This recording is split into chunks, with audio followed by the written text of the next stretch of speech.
আজকের বানিয়েছিলাম একদম মুখরোচক চানা মশলা। দেখে বুঝতে পারছেন কত সুন্দর হয়েছে। প্রথমে আমি 100 গ্রামের মতো ছোলা ভিজিয়ে দিয়েছিলাম, আর এর মধ্যে একটু হলুদ আর সামান্য একটু নুন দিয়ে আর পরিমাণ মতো জল দিয়ে আমি এটা একটা সিটি দিয়ে সিদ্ধ করে নিয়েছিলাম। তারপর জল ঝরাতে দিয়েছি।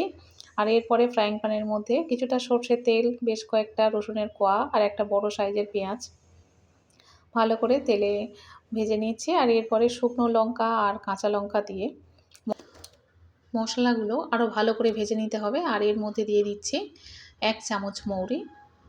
মৌরি দিলে খেতে খুব সুন্দর লাগে, একটা আলাদা স্বাদ আসে। এবার এটা ঠান্ডা হয়ে গেলে অল্প একটু আদা দিয়ে ভালো করে পেস্ট করে নেব। তারপরে দিচ্ছি সর্ষের তেল একটু দিয়ে দিয়েছি ফ্রাইং প্যানের মধ্যে, আর অল্প একটু গোটা জিরে দিয়ে দিলাম। আর এর মধ্যে দিয়ে দিলাম বড় বড় করে কেটে রাখা টমেটোগুলো একটু হালকা ভাজা হয়ে গেলে যে মশলাটা আমি পেস্ট করেছিলাম পেঁয়াজ, রসুন, লঙ্কা, মৌরি, সেটার পেস্ট আমি এখানে দিয়ে দিলাম। ভালো করে তেলের মধ্যে এটা কষিয়ে নিতে হবে।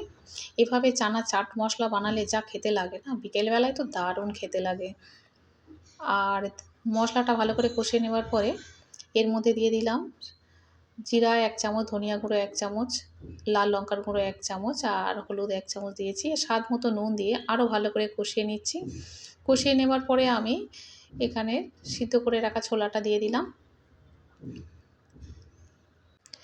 এবার একটু ভালো করে নাড়াচাড়া করে নিলেই হয়ে যাবে চানার মশলা চাট।